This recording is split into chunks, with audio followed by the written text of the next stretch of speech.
Hello and welcome to episode 105, the second anniversary episode of Tom's Hirschsprung's podcast. I'm delighted to be joined by Mark Schulz. Mark, welcome to the podcast. Hi, Tom. I'm delighted to be here. Thank you so much for coming on. Now, long time, well, I guess longer time listeners, or some people may have heard a little bit about you and your story via your wife Sarah's episode, if they've Mhm. listened to that episode 93. She briefly touched on the fact that you have Hirschsprungs and there's a family history of Hirschsprungs. So we kind of delve through that a little bit as well. We didn't talk. We talked mainly about your son Remy, and his Hirschsprung story in Sarah's episode. In this episode, we're going to kind of go through a little bit on your story, your family history, and how you've been able to achieve so much as well, which is fantastic. But would you like to just sort of start with a little bit of sort of family history of Hirschsprungs because there's a fair bit within your bloodline. Yes, I was just thinking about it. Fourth generation confirmed. So, I guess what is our family history? So, there is a specific genetic mutation that has been passed down, and through the power of genetics, we have confirmed that Remy has it, that I have it, that presumably my mom must have had it, right? As a carrier, because she did not have Hirschsprungs. Uh, but my mom is the oldest of five, and her two youngest, my aunt and uncle, both had Hirschsprungs. And so they also did the genetic testing. So they're also carriers of this variant. So my grandmother, who is an only child, must have carried this gene.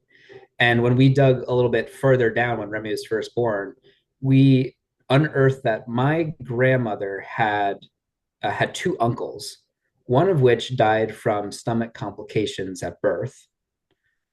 Of course, we're talking now in the 1800s. So presumably that was likely Hirschsprung's, and the other one died at a young age, also of stomach complications. So, needless to say, I think that probably gets us to five generations in our family. But it also means that I've had the fortunate position of growing up with Hirschsprung's, knowing what it is, having an aunt and uncle and a mother who had taken care of her younger siblings. So my mom is the one who is a real champion here in terms of taking care of a son, well, really an aunt, an uncle, a son, and now a grandson who have had Hirschsprungs.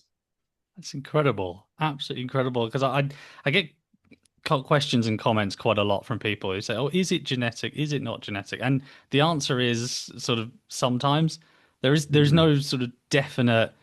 Um, you will have Hirschsprungs, you won't have Hirschsprungs because, as Sarah said in her episode, you have two children, so you have one child with Hirschsprungs and one child without Hirschsprungs.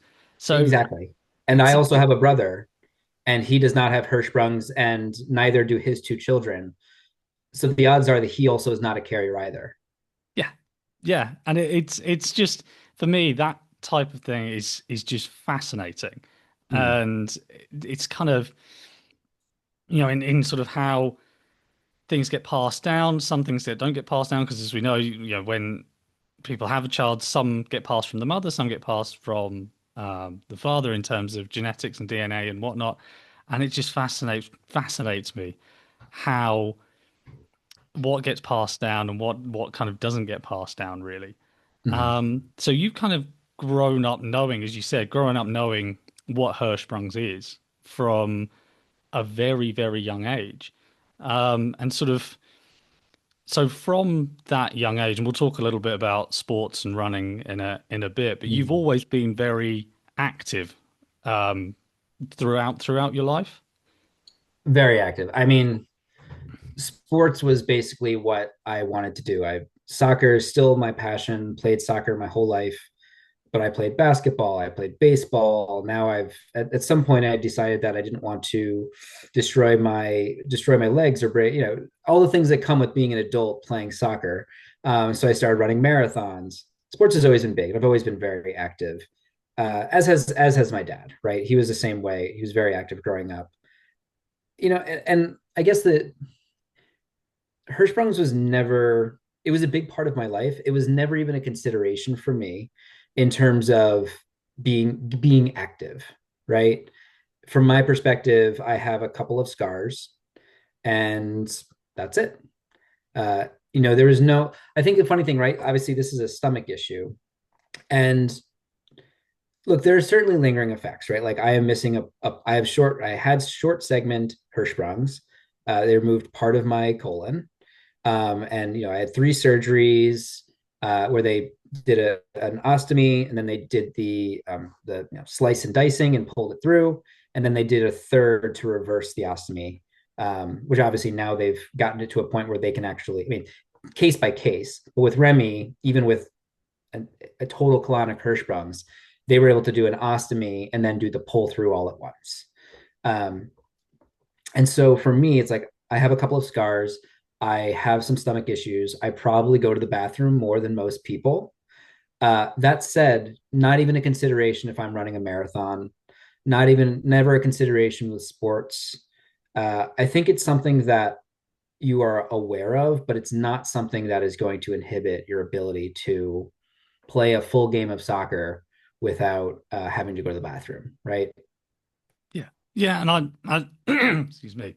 But I love that as well because I think when I talk to a lot of parents and they excuse me, and they have a child born with Hirschsprung's, and maybe it's something where they've never heard of the condition before, and they they think, well, what can my child do? Are they going to be able to go to school? They're going to be able to, play sports. They're going to be able to do this, do that, do the other.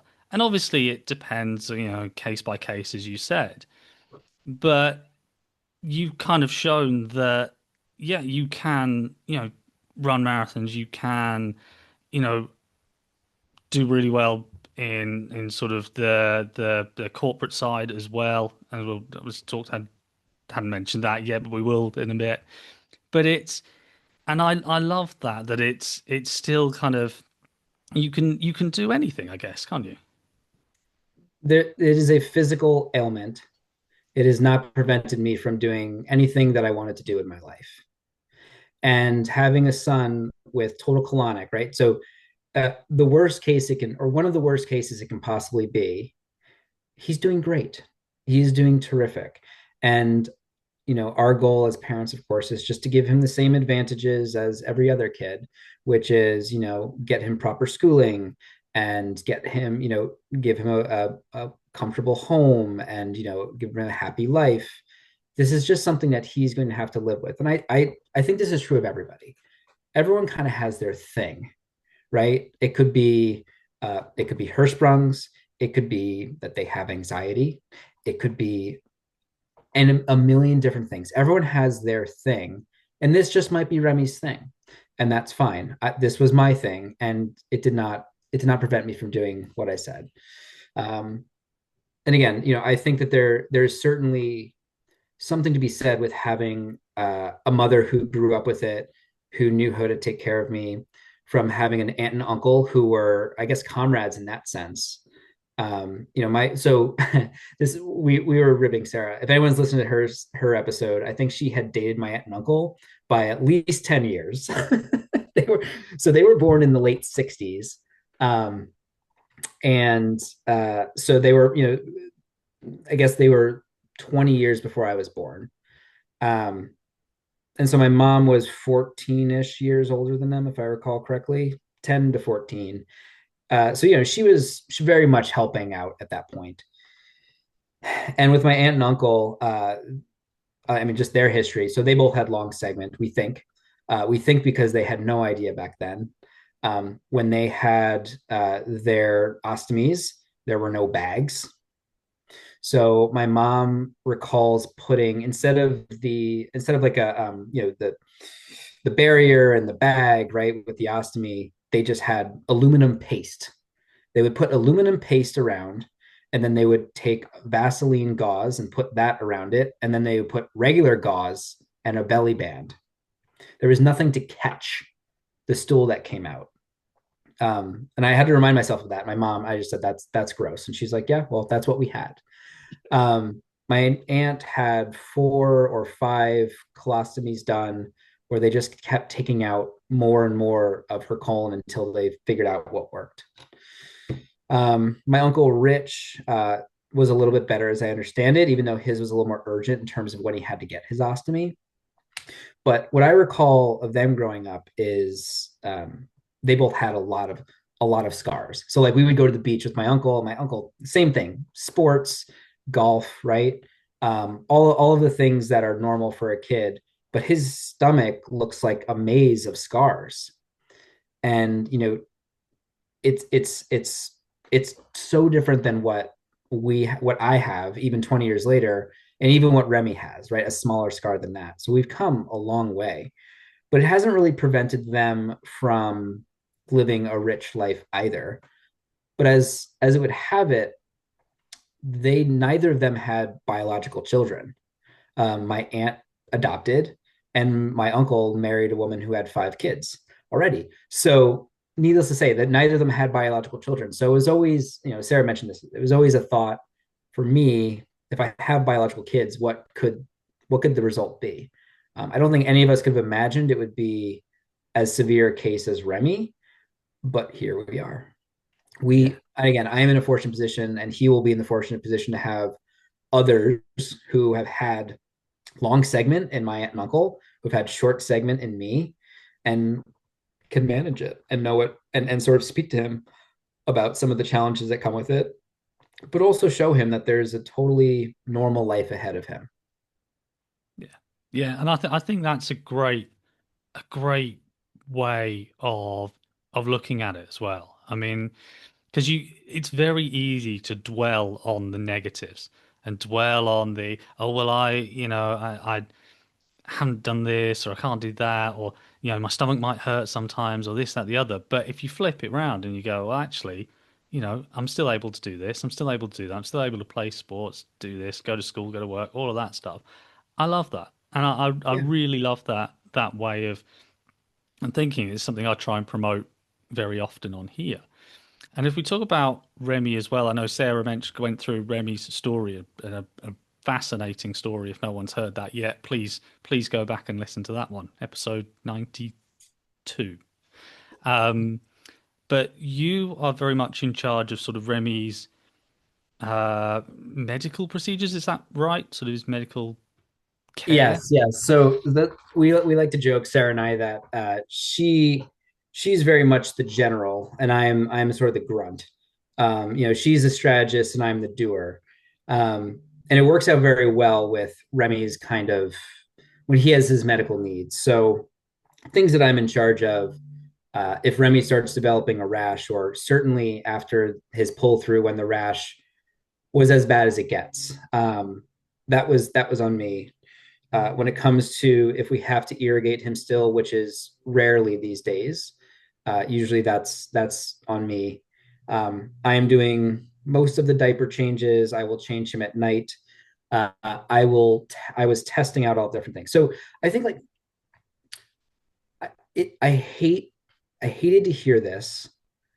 Well, first let me say Remy's doing terrific. He's almost 3 years old. We have gotten to the point now where there is no rash. We have gotten him down to roughly, say, 4 stools per day, most of which are in the potty. So we get him to go on the potty and we sit with him and he goes. And so he kind of empties himself that way. He can eat almost anything without it having any effects. Um, we still, obviously there's certain things that we don't give him. Popcorn and corn are just absolute no's. But other than that, he lives a he lives so normally. Um, so how did we get to here? I guess is the question, right? When I think of the worst, when I think of like the PTSD, or however severe you want to call it, it's certainly there. It is certainly when post pull through, when he had his really bad rash. There's one particular night, we had a family wedding, and we were up at the wedding. This was about 3 or 4 weeks after his pull through, and he had had some blueberries that day, and he was not able to process it whatsoever. Awful, awful night of screaming all night because his stomach hurt and the rash. And so, we said no more blueberries, whatever. But that rash was just so persistent for years almost, and we finally solved it through trial and error. And that's what I hate to hear. Trial and error. What works best for your kid? We went through all of the different creams, every single one that we ever heard of. We tried it. What we ultimately landed on that worked for us is basically the thicker the better. I think we use Coloplast triad triple cream, and then we also you hear it using ostomy powder a lot. What that does is it really like kind of cakes it on there. Well, ostomy powder is really expensive. And so at some point, our doctor said, oh, well, really, you can use any powder. So we use antibacterial powder, and it works just the same. But like getting that really thick coat on, where even if he does stool overnight, there's some level of protection. That has really solved his rash to the point where we actually don't put rash or any diaper cream on him normally these days. We only do it if he's starting to develop a rash, and we kind of nip it in the bud early. So figuring out what kind of cream and what kind of regimen works there. And then medicine, that's the other piece of it. So we were very resistant to give him any Imodium for the longest time. And of course, now you feel like, well, why didn't we just do it earlier? Once we started giving him Imodium, he takes 4 Imodium pills per day, which when I tell a normal person that, they're like, I don't think I would go for a week. I'm like, great, that's to get us down to a baseline of 4 times per day. And we give him soluble fiber as well. Uh, and that, even that is a challenge in terms of, well, how will he actually take this fiber? Because it doesn't taste good. He doesn't like it. And so first we started mixing it in with bananas, and then he was okay with that. And then he started gagging on bananas. So now I've been mixing it in with applesauce, and he's starting to not like that. He's not really interested in Jello. Yogurt seems to be the one surefire thing. But again, he has to take it every day, twice a day. And so what has helped is obviously figuring out what he likes, but also just being honest with him. He's almost 3, and maybe having him scoop the fiber into his applesauce and having him crush the Imodium pills up. We're not trying to hide anything. I've actually found that has been really helpful. And then you can remind him that this is for your tummy. This will make it feel better. So the medicine has been a life changer in terms of slowing him down and also bulking him up. When he starts getting sick now, his stool turns very watery. And we're obviously so keen on it. It even has like a different odor to me. And that's when we know, okay, stop the Imodium so that he can get whatever sickness he's trying to get out. Yada, yada, yada. So those are the kind of things that we are paying attention to. But also there's pooping on the potty, which has been huge because we are slowing him down a lot. He still needs to move everything through him. And so, if we notice any streaks in his diaper, we sit him on the potty. And it took a while to get him to be okay with that. But we sit him on the potty, we read some books. If things are really bad, we might show him some TV.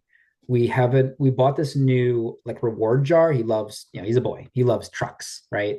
We bought him this jar with little plastic truck things, which is a reward jar. So every time he goes, he gets to put a truck in, and he loves it. We have gotten to the point now where he does, like I said, say most of his stools on the potty, and then he won't go overnight. He won't have to go overnight. That is how you get the rash better. You give it a while to actually heal itself. That, along with cream, along with the medicine, all of these factors together have like gotten us to this point. It has taken 2 years to get here. It has come with a lot of bumps, but we are here. And, for a long segment, not a long segment, Total Colonic Hirschsprung's kid to get here, the doctors in DC are thrilled. They're a terrific team. They were very helpful, but ultimately it was really on Sarah and I. And as the grunt in this case, and the scientist too, trying to figure out what works, we finally got there. And of course, you look at the Hirschsprung's groups to figure out what others are doing and hopefully find something that works for you. We tried them all. Finally found one that worked. But that's brilliant. I mean, and you're right. I mean, trial and error can be such a pain, literally, in a lot of senses. Well, you Um, just want the it's answer, right? Like if your child is screaming at 2 in the morning because there's tummy hurts or they have an awful rash, you just want the answer. And it feels like such a cop out to say trial and error. Um, but that's the answer is you just have to keep going. And remember too that he is getting older. And so therefore it is getting easier. He can tell us if he says my tummy hurts, we know that, oh, well, you probably have to go to the bathroom. That's just not something that happens when you have a newborn or even a 2-year-old for that matter. So it gets better over time, and then they are able to help you. But in the meantime, you have to figure it out for yourself. You do, yeah, and that's the really really difficult bit. But as you said, when he or now that he's obviously at communicating stage, it then becomes an awful lot easier. Whereas if, like you said, from 0 to 2, or from 0 to 1, that communication stage is really really tough, and you're sort of trying to, I guess, trying to find signs and patterns and things like, right, if this happens, we need to do this type thing. Mm-hmm. So where it'll That's be, exactly Yeah, that's exactly right. Um, but I don't know if everyone is the same, but the pattern with Remy often is that he will again most of the stooling happens in the afternoon or before bedtime. And so it's almost like he kind of fills himself up during the day and then it kind of like comes out in the evening. And that's just Remy's pattern. He still frequently stools in his diaper overnight. But like I said, it is worked just fine for us. And it usually if he does sort of like empty himself when he's sleeping, that just means that okay, well, we're gonna go into the day. He can go to school in the morning. And the teachers don't have to worry about him having to go to the bathroom because it's not like a normal, presumably a normal person. I am not a normal person where you feel like you have to go, you go, and then that's the end of the story. It's a lot more sitting and playing and just kind of keeping him relaxed. And then at some point, he's going to start going. And it's funny because one of the things I learned through Remy is all about the anatomy of having two sphincters. So you have an external sphincter, which Hirschsprung's kids they can control that, right? But then you also have an internal sphincter, which Hirschsprung kids cannot control because it's in the rectum or whatever. Because they don't have the ganglion cells there, they cannot control that inner sphincter. But that sphincter still is there. And so, in order for you to pass stool, you have to be able to push through that. And so, when Remy goes, you can see his face turns red, and it's just like, it's really gross. But that's how he has to get it out. And of course, that's the other thing that I learned about myself. I'm like, wait a minute. So you're telling me that I cannot control, even with short segment, I can't control my internal sphincter, which means that I have it takes more effort for me to push the stool out. Now, as I understand it, the difference is that I have a large intestine, or at least a portion of my large intestine, which makes it easier for me. Remy does not. And as our surgeon in DC said, the small intestine is wimpy. And so it took a little bit longer for him to figure it out. And so that's why you get rounds of Botox as we got for him to allow him to relax it. We got Botox for him twice. That's when he started to really learn to go on the potty. And then at some point, when we thought maybe we'd have to get Botox again, he ended up figuring it out for himself. So we're in a really good place now. Um, but it does sort of lead to, I think, some humor here, right? Which is um, not having an internal sphincter also means that in order to pass gas, you have to push it out, which if the worst thing for me is that I'm gassy all the time because I have Hirschsprungs, it also means that in order to get that gas out, I have to push it out, which has led all of my friends growing up to give me nicknames with love. My college friends call me Farty Mark, which it's an earned nickname. I also have to remind my wife Sarah that I've got Hirschsprungs and I can't help it. Um, I don't know that she, we'll just say that she doesn't love it. It's true. It's true though. I think we have an excuse for life. It's not our fault. It's not our fault, but No. she does say like maybe you can go to the other room, and I'm like, all right, that's fair. That's fair. Well, yeah, but I These think are hey, you know what? These are normal conversations in any marriage, right? absolutely. Absolutely. But I know it's not our fault because it comes on suddenly and we can't, nothing we can do. It's a lot. It is a large volume of gas. I don't Yeah. like it is too much gas, but you got to you have to get it out. And so there's a long history there with my friends growing up, with my college friends. But look, I work at Bloomberg. I work in a corporate environment and always have. We have very long meetings. It again, this is not something I'm thinking about as I'm in a meeting. It's just something that is a fact of life. And when you go outside in the morning and you're walking the dog, like you that's your time to decompress. Literally. Exactly. No, that's great. Because I've long held that belief that it's not our fault and that we should be given sort of, you know, leeway, a lot of leeway. A long leeway, yes, a very very long leash. But I think we've like I said, I'm interested. So as it comes back to Remy and me for that matter, I think the reality is that you know gas is very funny for boys, and so Remy it was always funny for me and my friends, and presumably for Remy. I have not asked my aunt about this. You're not. Presumably, it's a very different situation, but I do think there's certainly some element of social. There's a social aspect of this. As I understand it, I think I think my aunt and uncle had mentioned to me at some point that growing up they used to wait or try to wait until they got home or somewhere more private to go to the bathroom because it just doesn't, especially with long segment or total colonic, we're talking about a lot of unprocessed stool. It smells really terrible. Let's be clear. Remy really puts us in our place when he goes, but we're all cheering for him because of course he's learning. Um, but I think there's definitely a bit of that. And I know that when we speak with other parents and even look on the Facebook groups, um, as we approach Remy going to kindergarten in a couple of years, getting teacher's aides or getting him access to a special bathroom is something that we're thinking about.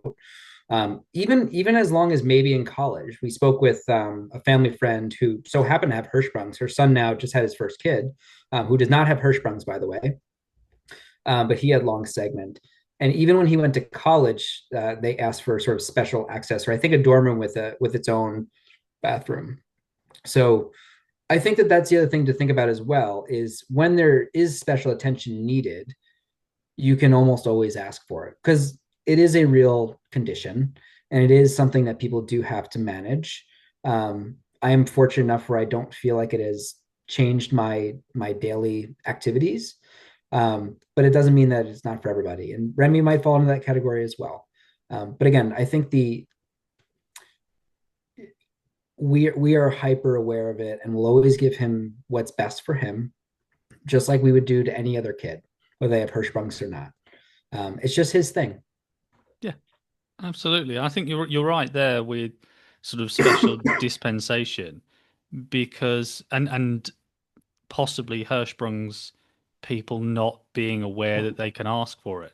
I mean, even, like obviously you and I have short segment, but I don't think I ever thought about, asking for special dispensation for bathrooms or, this, that, the other. I think it's possibly about making people, and sometimes as well, we know this when you mention Hirschsprungs to 99% of people in the world, they have no idea what you're talking about.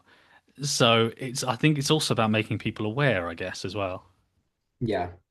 1 in 5,000 is a stat that we always hear, but I think you and I, when we spoke before, we did the math in terms of if this is your 105th episode, you're getting up there in terms of percentages of people who you could maybe contact who have Hirschsprungs in the world.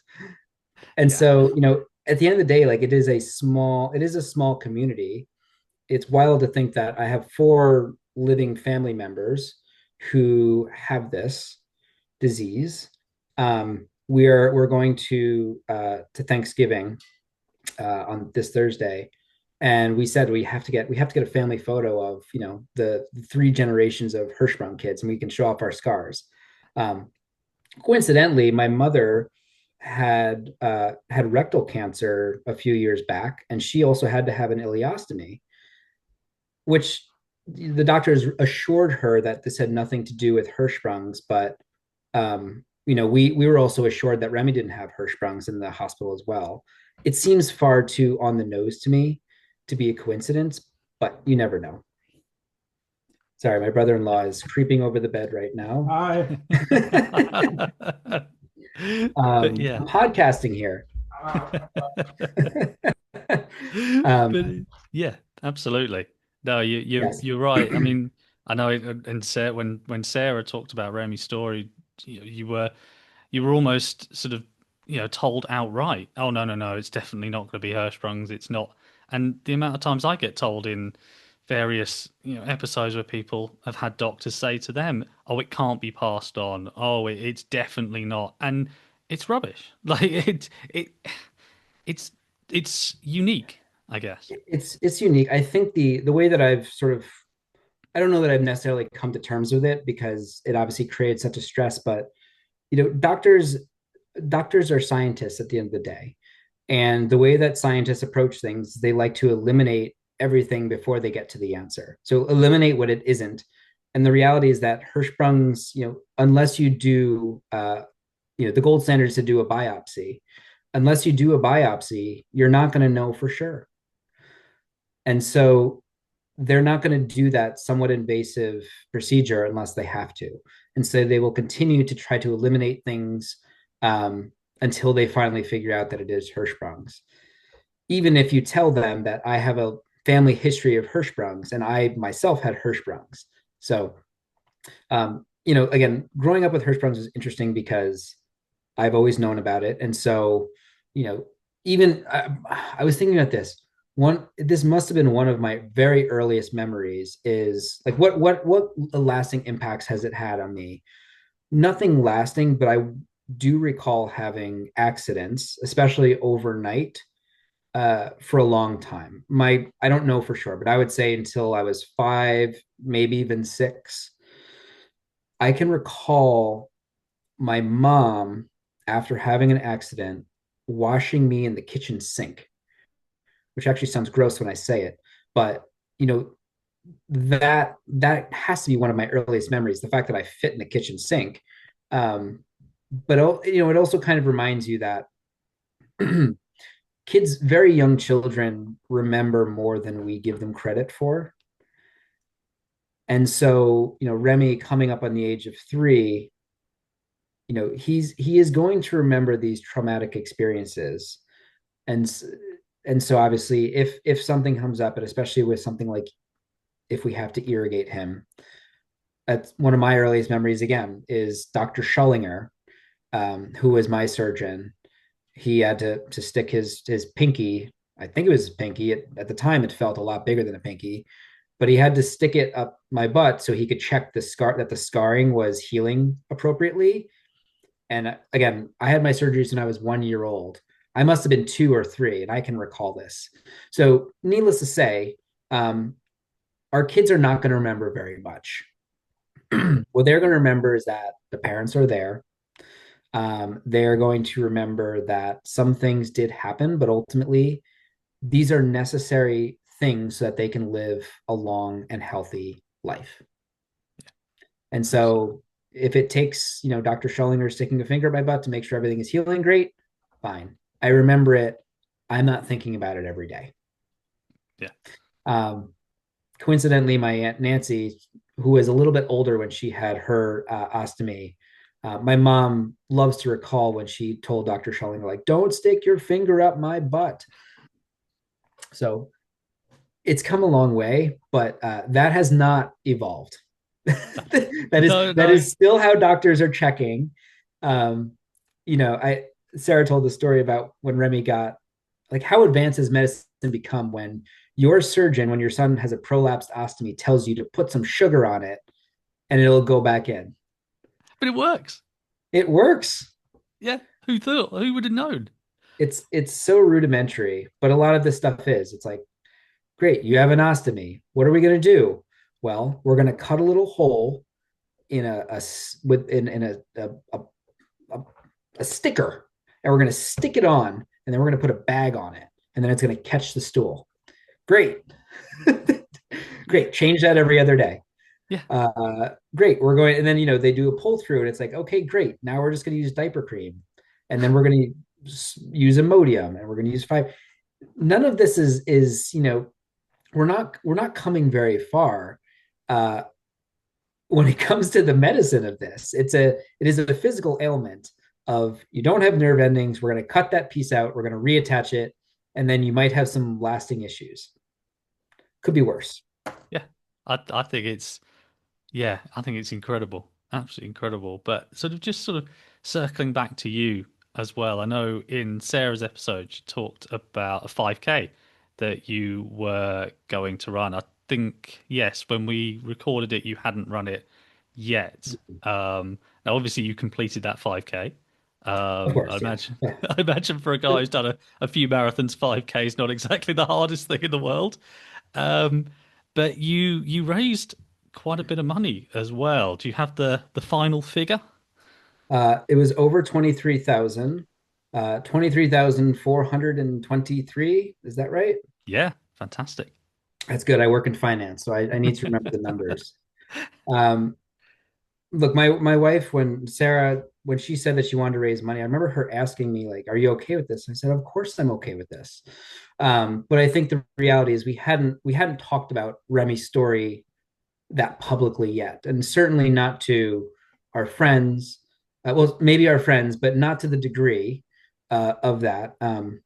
Extended family were aware, but maybe not to the degree. But certainly our coworkers didn't know as much, and our acquaintances, they weren't maybe aware of the extent of it. Um, and so I think for Sarah, it was something that was really powerful, and we raised $23,000, which is really unbelievable. The race itself, the 5K down in Washington, D.C., which is held by Children's National, it was really, really terrific. I mean, the 5K was great. There were I think they had 10,000 registrants, which for a 5K is a lot. You're running through the Washington, D.C. mall, which is cool. I was running not that bad. I was running fine. So I was call it middle of the pack. And ahead of me were some really, really fast runners. And behind me were a lot of people with their families pushing strollers. So it was really, really, really lovely day. And then after they did the 5K, they had the kids race. And so Remy ran in the threes. And it was so wonderful what Children's National did. They had all of the nurses and some of the doctors dressed up as superheroes and Disney princesses. Our kids were in heaven. All the kids were in heaven. And they had them all waiting at the finish line. It was 100 meters. And so Remy ran it. We had him in a superhero cape. I took one of my favorite photos I think I'll ever take of him just running and just so happy. And then Emma, our oldest daughter, ran it as well. We had such a really, really great time doing it, and something that we're going to make an annual tradition. Brilliant. That's absolutely fantastic. And congratulations as well on raising over $23,000. I mean, and I, as Sarah said, that money is going specifically to helping people with medical supplies for With hospitals and supplies, yeah. with traveling to DC if they need it. And even since then, during our trip down to Washington D.C., we saw our care team, uh, and they were talking to us as well about how the money's going. It's helping families who might be in a more rural area who have no access to care at all, help them get to DC or get to Cincinnati, which is another has another terrific colorectal practice, or Denver, or I don't know about California. We have not yet explored the U.S. hospital system in California yet with Remy, and we hope not to. Um, but yes, it feels it's something at the end of the day. It's something very small that we can give back for others. And again, we are in a fortunate position where we can travel to DC, and we did have access to some of the best care, and we just want others to who might not be in a same position to have access as well. I think that's fantastic. That is fantastic. Again, fantastic work on raising so much, and it sounded like a brilliant day as well. So I think it's all good all round, I reckon. All good all around, and all the credit goes to Sarah for organizing the fundraiser, sending out the emails, and I mean, for any of our friends and family who are listening, just absolutely overwhelmed with the amount of support that we received, from even the expected places and the unexpected as well. And you hear stories of people who you didn't realize were dealing with something similar. They hear Remy's story, and it just you learn a little bit more about them. Like I said, everyone has their thing, and you just don't really know unless you ask, or if somebody, in our case, broadcasts it to this small community. Yeah. But yes, we are. I think if nothing else, we are in a really good place, and Remy is going to have a terrific life. There is no, now we are in the normal things of potty training and school and sharing, right? The normal things that come along with being a kid. And giving him extra medicine every day is just part of our routine. And we hope that if anybody has any questions or want to chat with Sarah or me, I know that we are happy to do so as well. That's absolutely fantastic because I mean, both of you, having now interviewed both of you, I think you are incredible people to have in the Hirschsprung's community. I mean, the stories you've both told, obviously the family history as well, and the success you both have is absolutely incredible, and I love it. And I was going to finish by asking sort of the future for Remy, but I think you've just told it. So I'm going to ask you another question instead, and it'll be kind of the future for you, I guess. Mm. You mentioned obviously you work for Bloomberg. You have run 4 marathons. I guess in terms of for you in your, I know you said your Hirschsprung's, you don't think about it too much as life goes on, but what would you like for you future wise?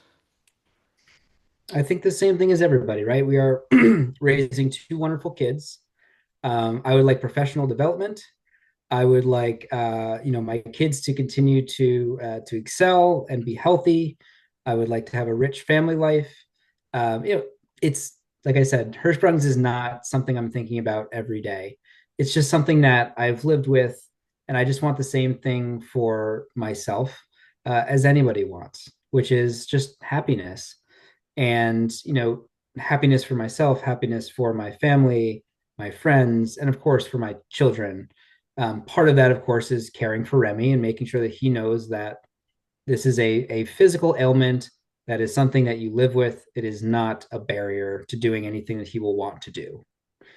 um, and so the what is in my future, it's just giving my kids the life that I was able, especially Remy, right? With this case, giving him the life that I'm able to have, which is whatever I wanted to do, I've went out and done it. And the same thing for my daughter. I think that's absolutely fantastic. And I just want to say thank you so much. I mean, to you, to Sarah, to your whole family for sharing these stories and for also celebrating my second anniversary with me. It's been an absolute pleasure chatting to you. And I wish you all just the very, very best for the future.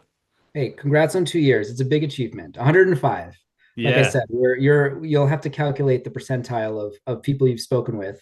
And then when you get the energy for the next 105, you can keep ticking up. we will. I'm not as good at numbers as you are, though. Okay, I'll get a spreadsheet in order for you. Amazing. Thank you so much, Mark. And again, all the very best to you and your family To you as for the well. future. Thanks, Tom.